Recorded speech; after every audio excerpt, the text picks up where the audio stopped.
Olá, meus alunos do terceiro ano. E aí, gente, tudo bem? Escuta, afinal de contas, quando é que vocês vão vir para a escola? Para a gente se conhecer pessoalmente. Então, vamos lá, pensem nisso. Nesta aula, nós vamos trabalhar com a apostila da SMED, a página 43 e 44 da aula de Ciências, tá bom? E depois nós teremos também mais uma aula de português. Então vamos lá. Aula de ciências.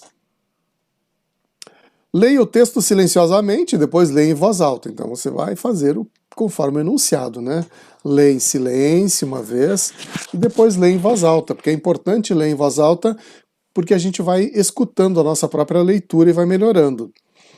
Então estamos cercados de sons o tempo inteiro, sons de animais, carros, buzinas, música, barulho, gente falando, etc. Alguns deles são muito agradáveis, mas outros são estressantes. Assim, os sons são ondas sonoras produzidas pela vibração de um corpo, podendo ser produzido, por exemplo, em um instrumento musical e percebido pelo corpo humano por meio de um dos sentidos que é a audição. Os instrumentos musicais, como tambor, violino, saxofone, produzem diferentes tipos de sons. Existem outros objetos que produzem sons, como o som dos eletrodomésticos, por exemplo. Os objetos que produzem e emitem sons são chamados fontes sonoras. Olha só, circule somente as fontes sonoras que você ouve em sua casa. Eu circulei aqui o despertador, que todas as manhãs ele me acorda, o chuveiro, que todos os dias a gente escuta. Eu tenho dois cãozinhos, dois cachorrinhos, né? Um casal de cachorrinhos, que latem bastante, também fazem barulho. E eu moro aqui bem na rota dos aviões, então todos os dias tem vários aviões que passam em cima da minha casa. E aí eu escuto eles. Violino, muito raramente eu escuto. E leão também muito raramente, só quando a gente vai mesmo no zoológico, né? Então eu não marquei esses dois. Aí você marca aqueles que você mais escuta, tá bom? E na página 44 tem o seguinte, vamos fazer uma experiência. Coloque a sua mão ao redor do seu pescoço, apoiando os dedos sobre a sua garganta e pronuncie a vogal A com som contínuo. Você sentiu a vibração das suas cordas vocais? Assim, devemos entender que o som é fruto das vibrações. A voz e os sons dos animais são produzidos pela vibração das cordas vocais. A música é produzida pela vibração dos instrumentos, seja das cordas, teclas ou do ar soprado dentro dos mesmos. Por isso, lembrando que existe ao nosso redor uma infinidade de fontes sonoras que dão origem a diversos tipos de sons. Certo? Quer ver? Olha só, escuta um pouquinho para você ver.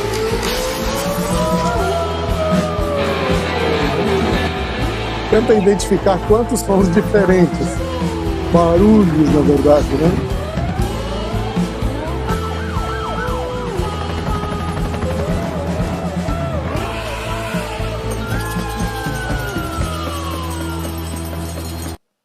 Meu Deus, é muito barulho. Então vamos para a questão de número 1.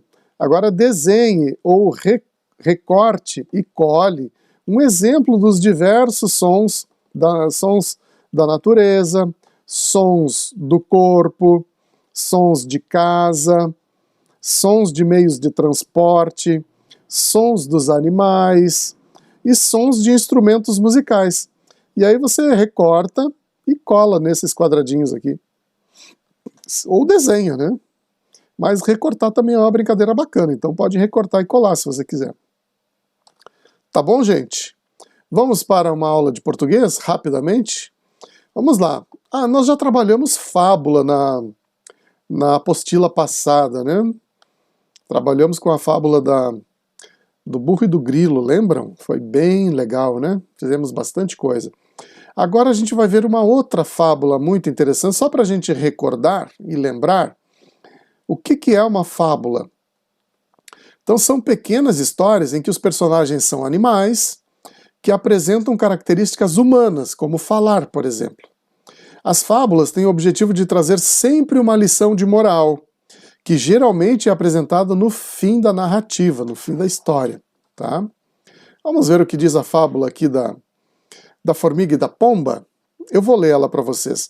Vai ficar atrás da minha cabeça aqui na gravação, mas não se preocupem porque você acompanha aí pela sua apostila, tá? Uma formiga sedenta veio à margem do rio para beber água.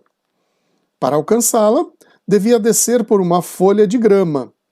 Quando assim fazia, escorregou e caiu dentro da correnteza. Uma pomba, pousada numa árvore próxima, viu a formiga em perigo. Rapidamente arrancou uma folha da árvore, deixou cair no rio perto da formiga, que pôde subir nela e flutuar até a margem. Logo que alcançou a terra, a formiga viu um caçador de pássaros que se escondia atrás de uma árvore com uma rede nas mãos.